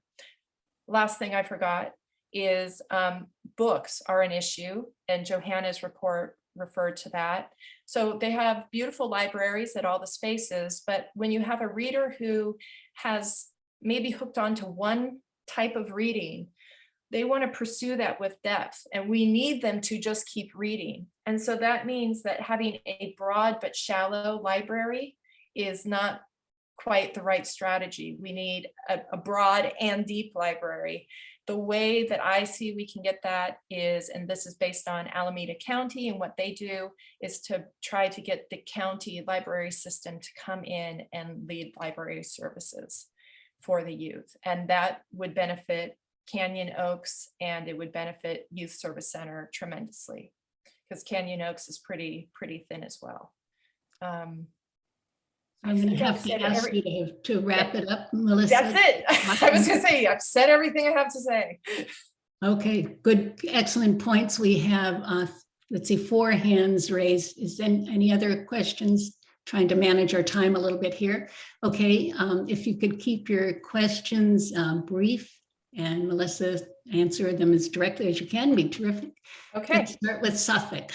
So mine's just a quick comment. I was actually part of the team that did this inspection. I just wanted to stress that when I went to see the school, especially in YSC, I think there is a big problem where people who desire to go to 4-year education, or almost all the youth I talked to, mentioned that they did not feel prepared that when they left the facility and went back to their own high schools, that they would be set up to succeed. And I do think that's a really big problem, because I know way back in fall 2020, we talked with the Sequoia Union High School District and asked them like what happens when these youth go back to their own schools. And I think one of the things I took away from that meeting was that there's almost no tracking of what ends up happening to these kids once they leave the facilities. And I just from witnessing one class at YSC, I do not think that the level of education or rigor there is going to prepare almost anyone to come back, even if they're taking regular classes at their home high school. And I do think that's a real shame, because I do think if these students are coming back and do not feel prepared for succeeding in their home high school, it's just going to make them feel even more discouraged and less likely to break out of the cycle of the juvenile justice system. So I do think that's something that's very important to address, to make sure these youth feel prepared, because all the youth I talked to said, yeah, especially the ones who are leaving soon, said that they didn't feel that they would succeed when they left the facility. Yeah, and I think that why I'm stressing the MAP test so much is because that is a tactic to demonstrate where are we and where do we need to go. That's like the most concrete way in my mind to push on that issue. Okay, Susan.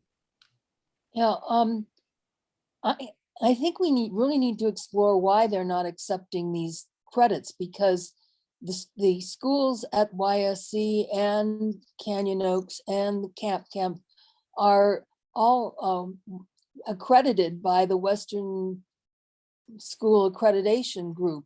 So I don't understand, is it only a few schools that are doing this?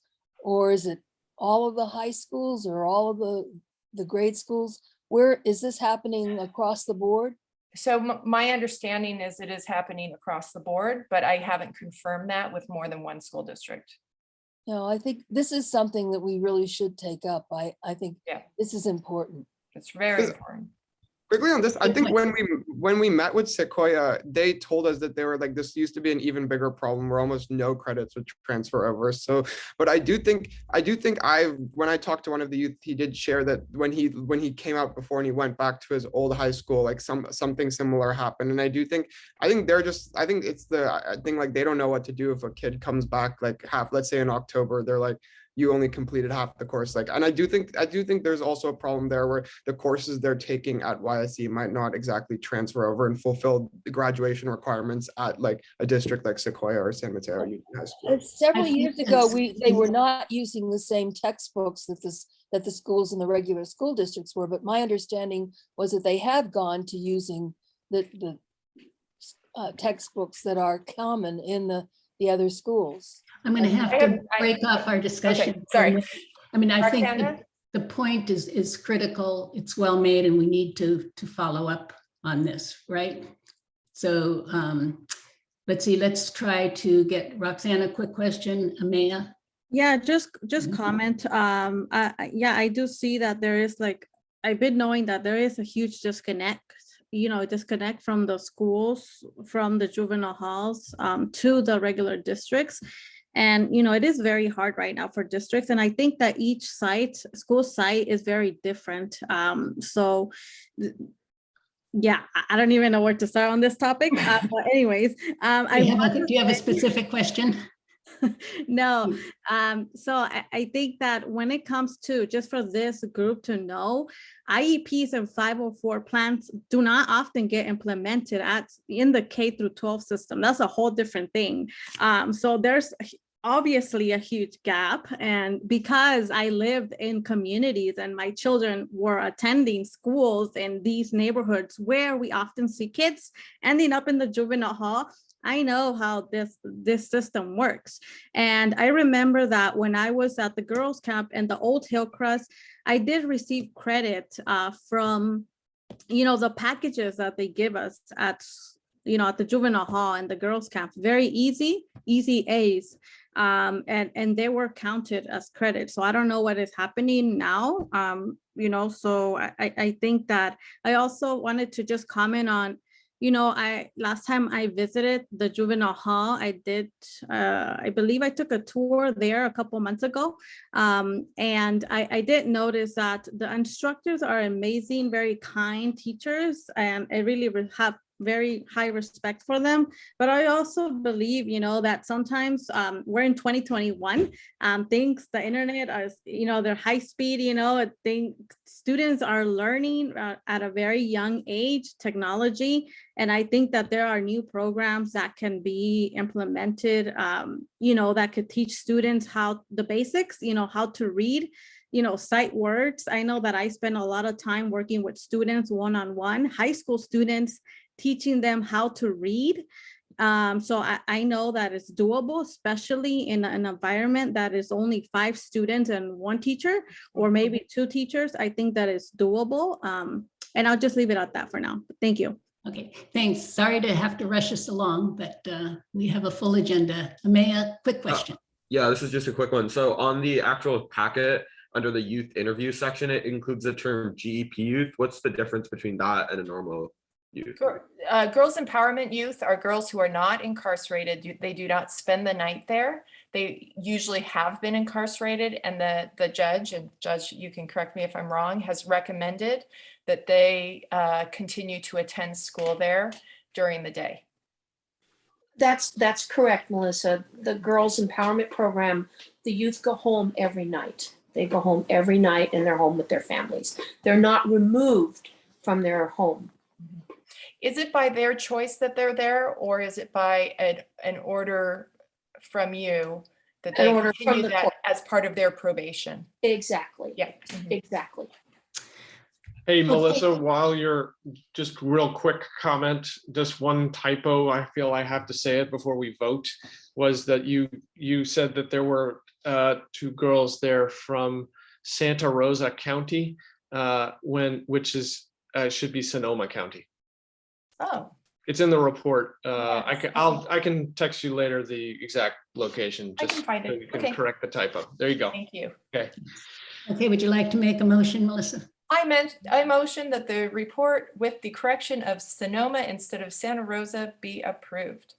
Okay, any other discussion?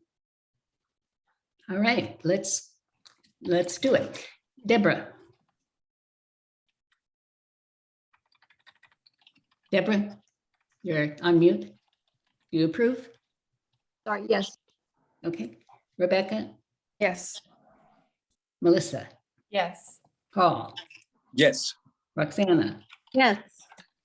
Karen, Yes. Monroe, Yes. Suffolk, Yes. Johanna, Yes. Susan, Yes. Austin, Yes. and I'm a yes. So again, unanimous approval and another excellent job.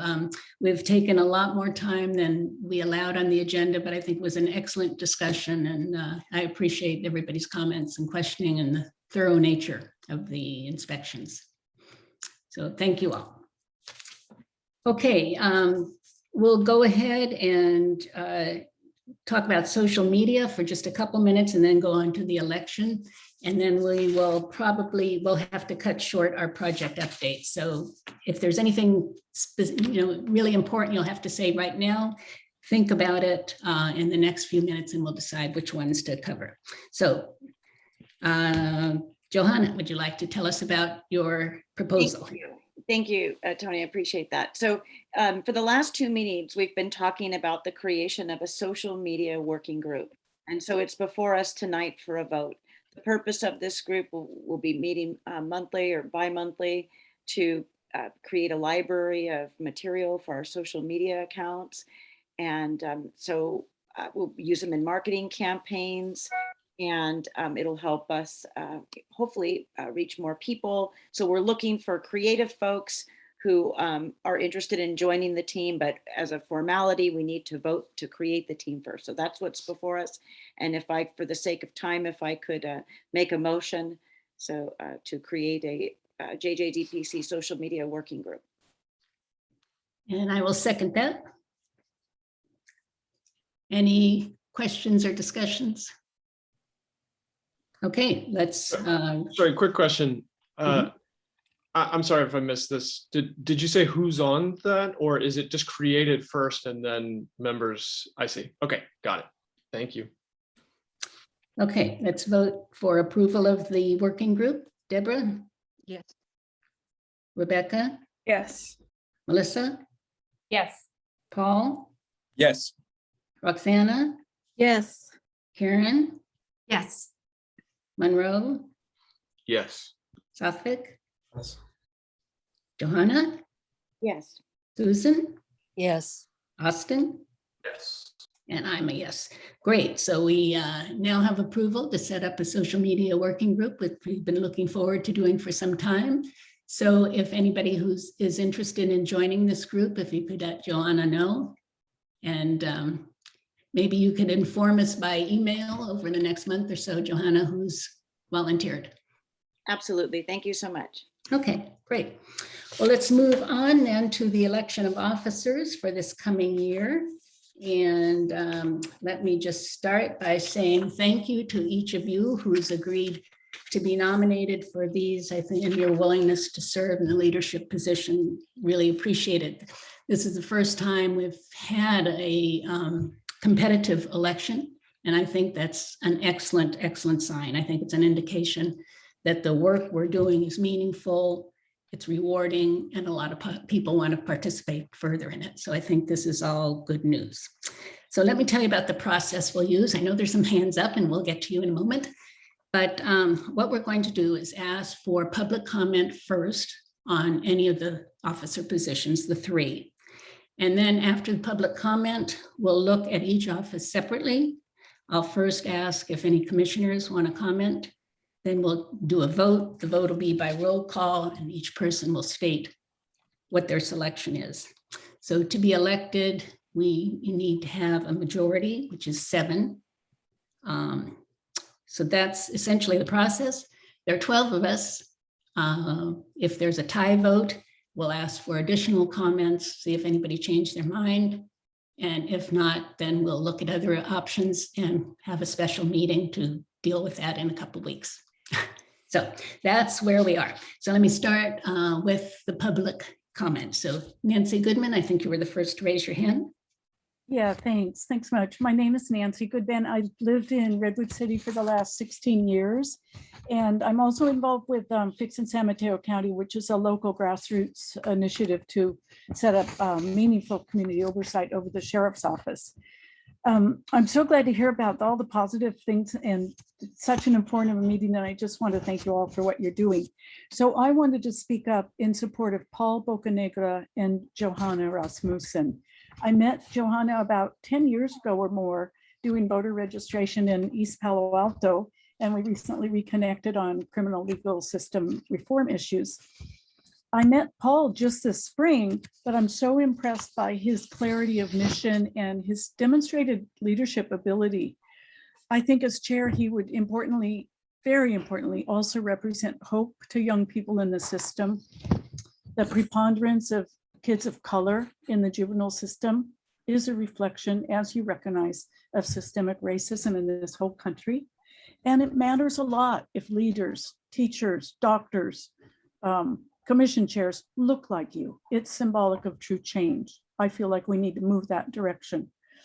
Who we vote for reflects our values, and voting for someone with lived experience honors the importance of that lived experience and the support for inclusion.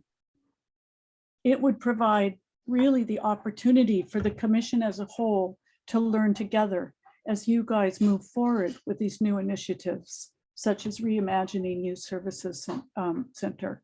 So thank you much for your consideration, and to all of you for what you do. Thank you. Okay, the next comment from Elsa Schaefer. Hi, thanks so much. I'm Elsa Schaefer. I've lived in San Mateo County for 37 years now, I think. Both of my children grew up here also. And I have known, I'm here to speak on behalf of both Johanna Rasmussen and Paul Bocanegra to be in even more senior leadership roles with you. I too, like Nancy, so laud the idea of having people who have lived experience in not only commission roles, but leadership roles on the commission. And I have been particularly impressed just in this meeting alone, with the depth of understanding they both have. And I'll start with Johanna and say that her breadth of curiosity and of understanding of what to delve into in investigating so many different angles of what it feels like to be someone in these youth facilities was very telling. And that she also so even-handedly handled things that could be improved, which she stated positively, as well as gave such credit to those people and things that were big improvements that have already occurred. And I think her warmth and that, her smile will always make me feel comfortable in my own skin and welcome. And I think that smile walking into a youth facility does an awful lot for a young person, no matter what. Johanna has so much community experience as well as family experience. She's so bright. She's so insightful in her analytical thinking, and isn't this hard-nosed, obnoxious, invasive creature, but is so so at ease and comfortable within her own skin and making the other person comfortable, that I think whether she's talking with staff, with students, or with other commissioners, she is a really wonderful package that I would love to be on any commission with, I have to say. So I highly recommend your including her in the leadership. Paul Bocanegra, I've known slightly less, but Paul has so impressed me over time and just tonight, for example, the questions that he will think to ask that I haven't heard other people ask. And through so many of these reports, we heard a number of very telling details that say that Paul is, again, with lived experience, such an example of a number of the people who currently today are in youth facilities. And to have him ask the question of what's the ethnic profile of the people in this facility, it was 19 out of 19 are people of color. And the earlier statistic that a while ago, at least 70% of them had some kind of mental disability. All of those things really add up and are so telling in suggesting who ought to be among your leadership. So I'm so grateful to witness the breadth and depth of the board, and think that if you can include these two people in those leadership roles, it's just, it's, I don't want to say magical, that sounds like my magic wand, but it is so helpful and insightful to be able to deepen quickly your effectiveness. Thank you so much for that time. Thank you. We'll move on to Yvonne Palencia. Hello, my name is Yvonne. I'm speaking as a member who's born and raised in Redwood City and is Latina. We all know that decisions are made off of personal experience and perspective. Radical changes in the juvenile justice system need to be made in order to help shape the future of our community and in such shape the next generation. It makes sense to have someone such as Johanna as chair of administration to be a contributing partner to these decision-making processes. Johanna is someone who's been extensively involved with the community over several years, experienced in the juvenile justice system, who is of Mexican descent, who lives in Redwood City, and most importantly, someone who devotes her life to what's fair, what's true, and what's just. I've personally witnessed it myself. We need Johanna as vice chair of administration. Thank you. Thank you. We have 3 more hands up from the public, so that will be the, if there's anybody else, I'd like your hand up so we can manage our time. Okay, 3 more comments. Clara Jekyll. Yeah, thank you so much for the opportunity to speak. And first of all, just to be on the safe side, I will make a disclaimer that although I'm a member of the Redwood City Police Advisory Committee, I'm not speaking in that role now, just making this comment as an individual resident of San Mateo County. So for the chair and vice chair positions, it's clear that all the candidates really bring rich qualifications and should be commended for their willingness to serve. What I'd like to ask you to consider for these roles where you need to make a choice is a principle that many groups that I work with follow, which is that the work should be led by those closest to the pain. And in this case, that means those who bring their lived experience with the justice system to this forum. So that's Paul Bocanegra and Johanna Rasmussen, and I urge you to have them serve in these leadership roles. Thank you. Thank you for the comments. Becker Keeler, you're next. Yes, thank you very much for giving me a few moments just to speak. I want to speak in behalf of both Johanna and Paul. Johanna, I have only worked with a little bit, but what I have seen is an incredible commitment to her community and a love of her community. And as others have spoken, I think she has been in very diverse positions and served very well, and truly would be an asset to this position. Paul, I've known for longer, and although less than a year, have worked with at a much deeper level. I'm also part of Fix in San Mateo, which Nancy spoke about. I've worked with Paul there. I've worked with him in regards to his several of the programs that he's working on personally in the community. His passion, his total life commitment to making sure that other youth do not go through what he went through is so evident to me and so heartfelt and so touching that it just continually amazes me. It amazes me that he's come out of what he went through to be the incredible man he is. He's committed to serving his community. He's committed to the youth of our community and to changing the justice system for these juveniles. His leadership has continued to be amazing to me. And as several people have spoken, his lived experience and the fact that, and I missed earlier part of the meeting, so I missed several key things I can tell, but the fact that Paul has grown up in the community, knows the community, reflects the community. I think we'd really be missing something not to have him in this position.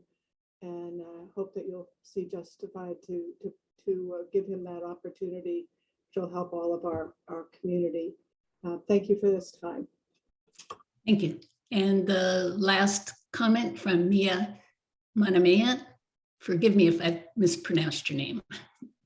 No, you said it perfectly. Thank you so much. So yes, my name is Mia Manamea. I was born and raised in San Mateo County, and I am speaking in support of Paul, Johanna, and Roxana. I, again, want to highlight the importance of representation, and more specifically, reflective representation, seeing yourself, your experience, your people's experience in the places and in the positions that matter the most in our community. I think this is critical to meaningful civic engagement. We're looking to see people who have paved a way to success that resembles our own. People who know how to rewrite the end of the story and make it a positive one. And when I say we, who is that? Let's, just for the sake of conversation, go with the two largest groups that are lacking representation countrywide, right? And that's women and people of color. That's Paul, Johanna, and Roxana. We're looking to see people who have not only faced the same hardships that we have, but have made something meaningful of and with those experiences. And what I'm saying, in other words, is that we're looking for lived experience, someone who has learned from the bottom up what types of conversations are happening in your mind when you're living through those experiences, what conversations are happening at the dinner table, and what conversations are happening in the community that the people at large are not hearing. I think that lived experience is our requisite. It's the community's requisite, because it inspires the next generation. And it also highlights that the path to success looks different. And it looks different because the people around us are supporting different ways to get to these powerful positions. At the same time, almost done, I want us to be clear that our choice is not only a representation of the candidates themselves, which I fully stand by, Paul, Johanna, and Roxana. At the same time, our choice is a representation and a reflection of the kinds of people we are, that we have become, the kind of social issues that we are now listening to and are keeping an eye on. And they're also a reflection of the changes that we're working to make. So that's all. Thank you. Okay. Thank you. Thank you very much. Okay, we'll now move on to the position of chair. We have two candidates, as you know, Paul Bocanegra and Monroe LeBuis. And let me ask for any commissioner comments before we vote on the chair. Tony, I'd like to speak. I don't know who just spoke. It's Deborah. Deborah, okay. Please, go ahead. First, I wanted to say thank you to the commission for the last couple of years. I have learned so much and grown so much by being your co-chair. It's really been an honor and a privilege. when Tony and I decided that we were not going to run again, wanted to step down, we thought it was prudent for us to nominate a slate of candidates. And I'm going to focus on the candidate we selected for the chair position, and that's Commissioner LeBuise. He has decades of leadership experience gained through his work in the private sector, but mostly what's impressed me about Commissioner LeBuise is that he's the one that came up with the idea of putting together a strategic plan for this commission. He's the one that spearheaded the committee. He organized the committee. He helped us go through 2 rounds of planning and putting together strategic plans, last year, and then adjusting it again for this year, which led to the development of some great projects that we put through for the last couple of years. That's the kind of leadership I think that will help bring this commission to the next phase, to help bring it in, to start with some of the stuff that Tony and I put into place and bring it forward. The other thing that I think is really quite impressive is that Monroe is actually the person who wrote the resolution that went before the Board of Supervisors. He worked diligently on it for months, cooperating with the Board of Supervisors, going back and forth, making sure that you get support for the words that he wrote. In addition, I think he's done a tremendous amount of work in the community in these areas. And I think that these qualifications make him the perfect leader for us. Thank you, Deborah. Susan, you have your hand up. Yes, thank you, Tony. Just for the record, I've lived in San Mateo County for 43 years, and I have 31 years of lived experience working with juveniles and adults who are incarcerated, both in this county and in San Francisco, at the women's prison in Chowchilla, and in the jail here in Redwood City.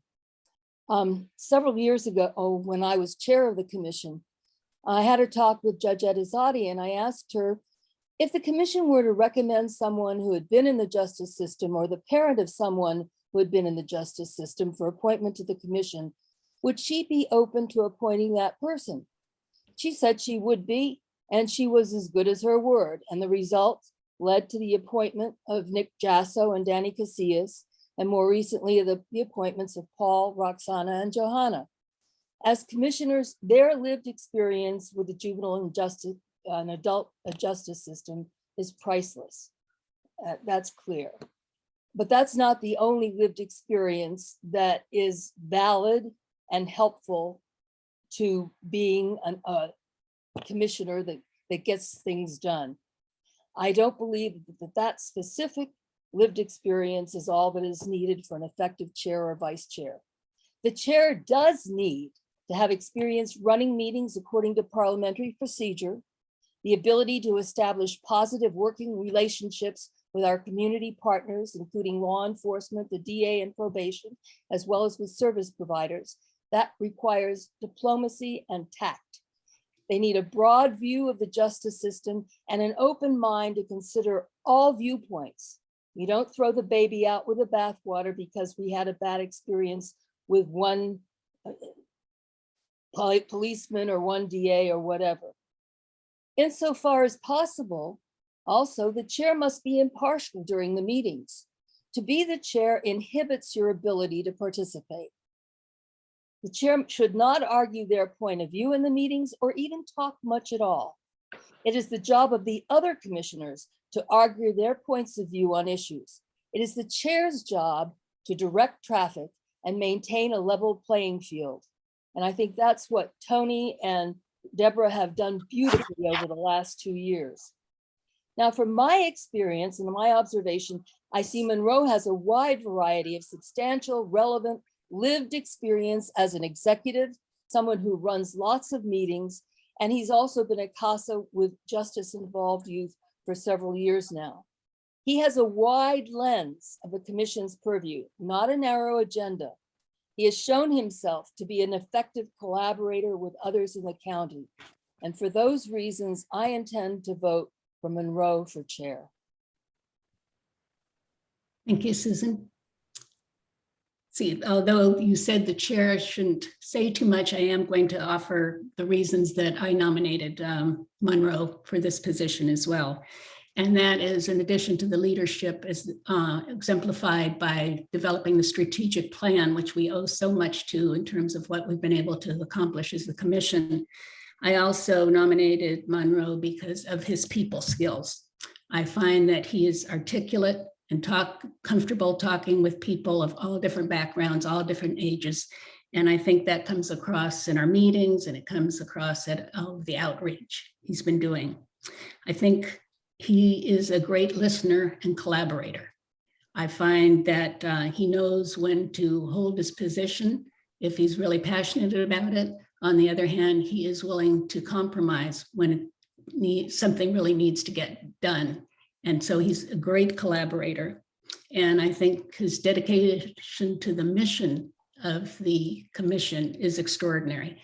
The hours he puts into research, reaching out, collaborating with stakeholders, writing reports is, to me, very, very impressive. And those are the reasons that I put forth my nomination.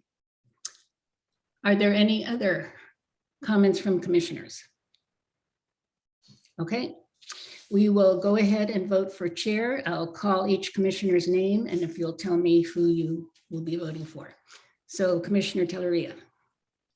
Commissioner Luis. Okay. Commissioner Flores. What if I don't know who I want to vote for? You cannot vote, but I prefer you make a selection. Can you come back to me, please? Yes. Commissioner Wilson. You're on mute. Come back to me as well. Okay. Wow. Commissioner Bocanegra. I vote for myself. I would hope so. Commissioner Enriquez.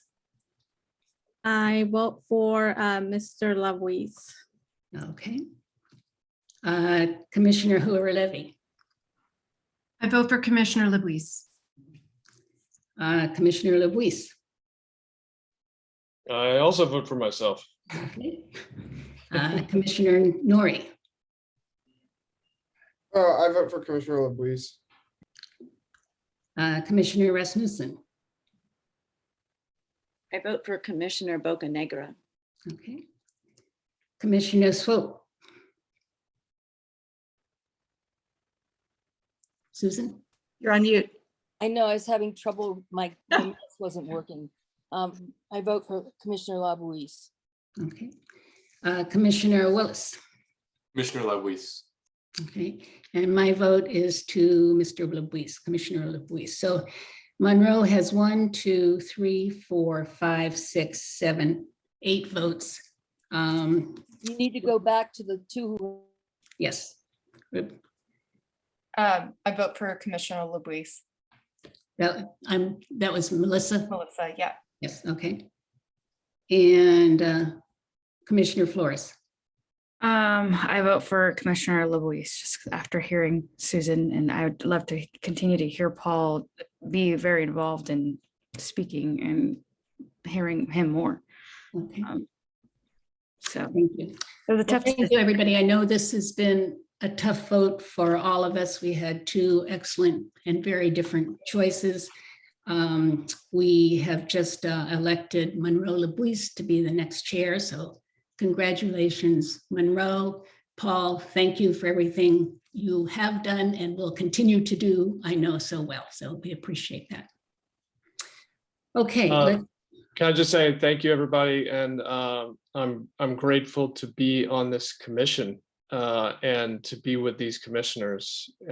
Really humbled to be the chair next year, and I think, like I've said before, looking forward to some really great discussions and getting a lot done. And I'd also like to say something. I just want to thank everybody for their kind words who came out to support me, as well as for the tough vote, right? Like Monroe, you are a true leader. I've worked with you hand in hand in the trenches, and I would love to continue to work with you hand in hand because we get the job done. So thank you and congratulations. And I look forward to next year, right? We keep it pushing. We keep Thank it you. pushing. Thank you both. Well done. Paul, you are awesome. You are awesome. But thank you for being in my life and on the commission. You've done so much for us. All right, let's move to Vice Chair then. Are there any comments from commissioners? Well, I will make just one comment, and that is that I nominated Karen for this position earlier on in the process. And the reason I did is I've worked with her over the last year on the after school project. And one of the most important things in this job of Vice Chair of Administration is keeping the minutes. And I can tell you there is nobody that does better notes than Karen. She captures the essence of any kind of conversation. She knows the appropriate details to put in, and all in perfect form. So she would do a great job with that. She does an excellent job of research, taking the time and digging into all available sources. And she's an excellent writer. She just has a wonderful way with words and getting her point across, and is quite articulate. And so she's been a pleasure to work on the after school project. And so that's why I nominated her. Let's see, Deborah, you had your hand up. I think Paul had his up first. Oh, I'm sorry, Paul. Yeah, I'd just like to take this time to say a few words about both of them. Karen is awesome, right? I reiterate everything that you say about her. And Joanna, on the other hand, is also awesome. And I know Johanna not only from this field, but the other field in the community where we're both boots down and doing the work. And I have to say that if it is about notes, we have seen a report tonight that I haven't seen since I've been on this committee. And so I want to continue to congratulate you, Johanna, on the work, the effectiveness, the depth, as well as the lived experience, the contrast that it takes to be able to put something together as you did with this report. I have learned so much from you since I've transitioned from the cage to the community. And I really look forward to seeing you in this position so you can continue to bring the work that you have brought to us and the public tonight. Thank you. Thank you, Paul. Let's see, Deborah, I guess you have your hand up. Yes, I just wanted to express my support for Karen Huber-Levy. I have been so impressed with her since she joined this commission. Her thoughtfulness, her attention to detail, what she's put together for the legislative team, working with her on the after school project, although briefly, I've had some meetings in the community with her. She's just incredibly impressive, incredibly professional. I think we would be just so honored and blessed to have her as our vice chair of administration. Rebecca, your hand is up. Yes, and I would like to express my recommendation for Commissioner Rasmussen as vice chair, who would be taking over my role. And I've got to work with her very closely with the YNC inspection. I also asked her to fill in for me once to take notes, and she did an amazing job. And she truly, truly cares about the youth, cares about the mission of the commission. And I just think she would be a wonderful fit for this role. So I hope that you consider her for this position. Thank you. Any other comments? Okay, we'll go to the vote. Commissioner Telleria. Commissioner Huber-Levy. Okay. Commissioner Flores. Commissioner Rasmussen. Commissioner Wilson. Commissioner Huber-Levy. Okay. Commissioner Bocanegra. Commissioner Johanna Rasmussen. Commissioner Enriquez. Commissioner Huber-Levy. Commissioner Huber-Levy. I'll vote for myself. Okay, good. Commissioner LeBuise, Commissioner Huber-Levy, Commissioner Nori, Commissioner Rasmussen. Commissioner Rasmussen, Myself, I vote for myself. Commissioner Swope, Commissioner Huber Levy, and Commissioner Willis. Commissioner Huber-Levy. Okay, so we have 1, 2, 3, 4, 5, 6, 7 votes for Commissioner Huber-Levy. So she will be our new vice chair. Congratulations, Karen. I know you'll do a great job. And to Johanna, thank you for everything you've done and for the wonderful report that you've just provided. That is much appreciated, and we look forward to your continuing work. Tony, did you count your vote? Oh, no, I voted for Commissioner Huber-Levy, so that is 8 votes. I forgot to count myself. Thank you.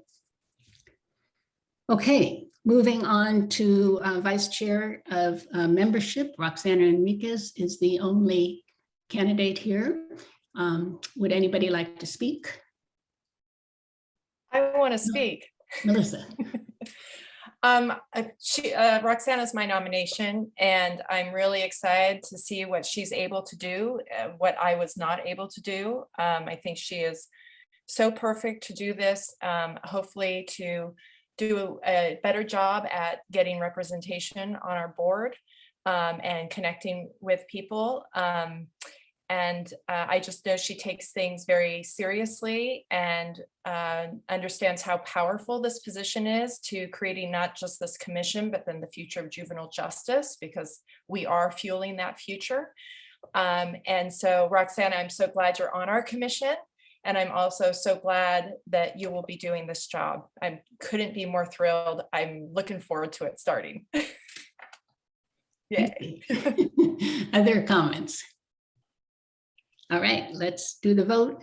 And Tony, yes. I just wanted to say that I'm excited to have Roxana on the leadership team, and that the officers of this commission will definitely be working very closely together and collaboratively, and it'll be a real pleasure to have her on that team, just as it is a pleasure to have her on the commission. Looking forward to it. Okay, well, let's do the vote, and I'll start with myself so I don't forget myself. I vote for Commissioner Roxana Enriquez. Deborah. Yes, on Commissioner Enriquez. Commissioner Flores. Yes, on Commissioner Enriquez. Commissioner Wilson. Yes, on Commissioner Enriquez. Commissioner Bocanegra. C on Commissioner Enriquez. Okay, Commissioner Enriquez. Roxana, are you voting for yourself? Oh my goodness, yes, yes, yes. Okay, Commissioner Hoover-Levy. Yes. Commissioner LeBuise. Enthusiastic, yes. Commissioner Nori. Yes. Commissioner Rasmussen. Yes. Commissioner Swope. yes, on Roxana. And Commissioner Willis. Yes, on Commissioner Enriquez. Okay, well, congratulations, Commissioner Enriquez, and I just look forward to transitioning and working with all you during that process coming up. So congratulations to all of you. I think we will have a wonderful team. I did want to mention that Deborah and I will be working with the new team over the next couple months. We'll work on strategy or other projects to make sure that they are, up and running and ready to roll in January. So all commissioners may be hearing from us via email if there are any committees or strategic projects that we're setting up that we would like participation on. Couple hands up. Susan, is your hand up? Yes, it is. I move we extend the meeting for 15 minutes. Thank you. Is everybody, well, I second that. Any objections? Unfortunately, I have to object. I have an ACLU meeting coming up at 7:30 that I am obligated to. So sorry, I have to object. Same here. I have to object. I have another meeting to attend. Okay. So if we are not going to extend, let me tell you Need to how vote. we'll. Pardon me? You need to have a vote. Oh, okay. All right, Deborah, extend? Are Yes. you- Okay. Rebecca Flores, No. Melissa, Yes. Paul, That's a negative. okay, Roxanne Enriquez, Extending the meeting, for yes, 15 minutes. sure, yes. Yes, okay. Commissioner Huber Levy, Yes, on extending. Commissioner LeBuise, No, no, not to extend. no, not to extend, okay. Commissioner Nori, Yes. Commissioner Rasmussen, Point of clarification, are we just extending until 7:30? yes, 15 minutes, And yes. okay. Commissioner Swope, Yes. okay, and Commissioner Willis. Yes. Okay, so we have a majority willing to extend till 7:30. We'll have a hard stop at that point. And for those of you that have to leave before that, that's perfectly understandable. And thank you for participating so far. So we'll talk about a couple more things in the next 15 minutes. Moving to the project plan updates. What was in your package was a year-end summary of strategic projects.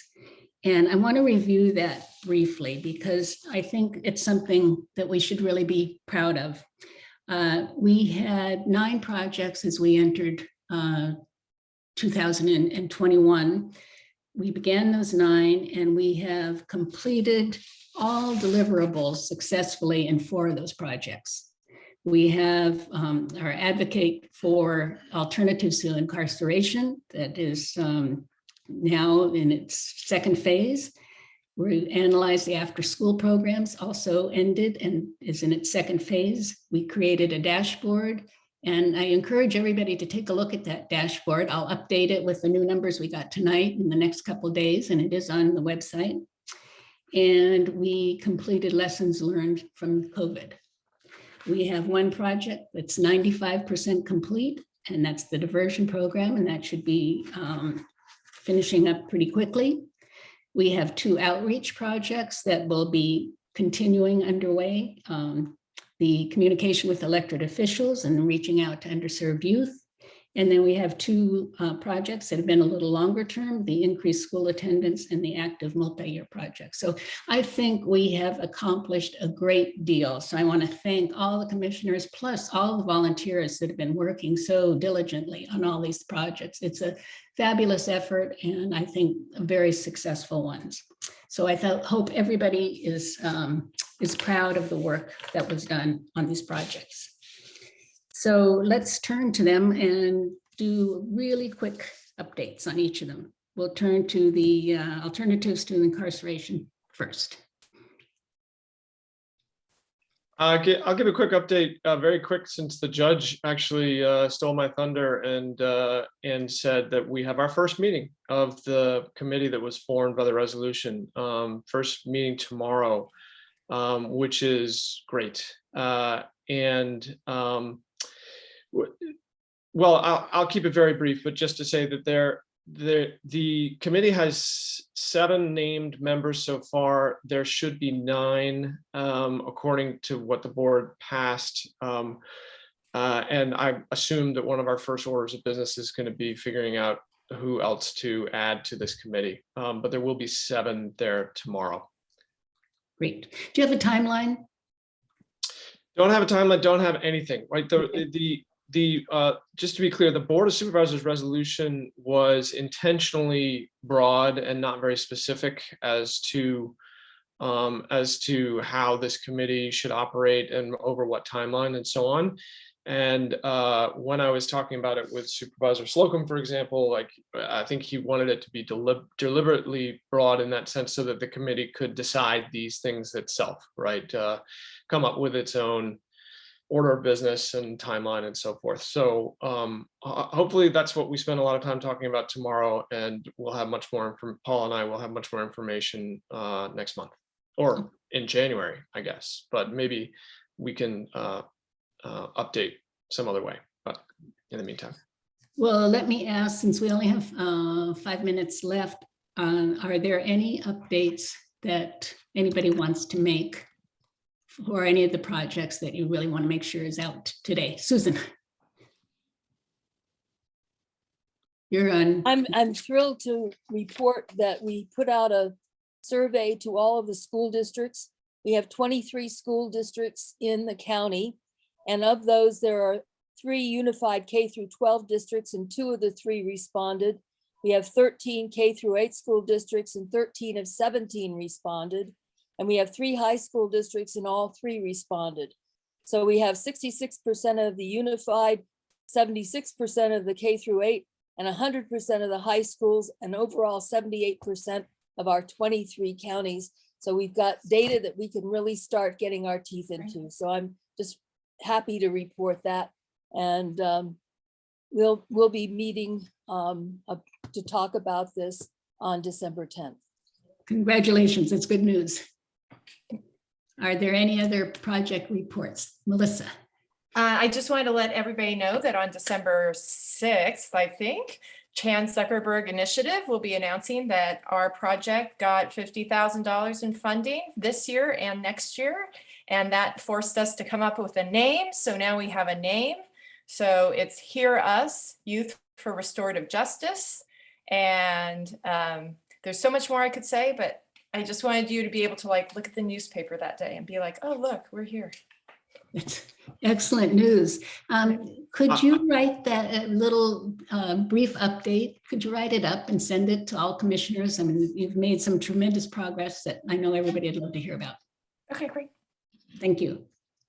I'll just quickly add on that project also, December 6th is also the date that we actually have a meeting coming up with the county manager to talk about receiving more funding from the county as well. Hopefully that'll go well, and we'll have good news, but just getting the meeting is good progress. Wonderful. Okay. We have a couple more minutes for any other. Monroe, may I ask, is that funding in general for the commission, or is that specifically geared towards peer? Oh, no, I meant that was an add-on to Melissa's update about the Hear Us Youth for Restorative Justice project. Thank you. Okay, any other commissioner report outs then? So if there are report outs or updates you'd like to do, please email them to the commission over the next month or so. Since we ran late, we really did not do justice to the updates. But again, I think we have had some tremendous success and really hard work. And I want to thank, all of you volunteers and commissioners for all you've done. It's been a pleasure serving as your co-chair over the last couple of years. I've enjoyed working with each and every one of you, and I've learned so much. And thank you for the support. You have both been great. So thank you. Thank you. Yes, 3 cheers for Tony and Deborah. well done. And Rebecca and Melissa as well. That's right. And I just wanted to mention as membership, Amaya, we interviewed Amaya this last month, and we have another commissioner to interview shortly. But decisions will be made under Roxana's crown. All right. Well, everybody, thank you for participating in this long meeting. And I hope you have a wonderful break and holidays, and we will see you at the end of January. Okay. Thanks, Tony. Thanks.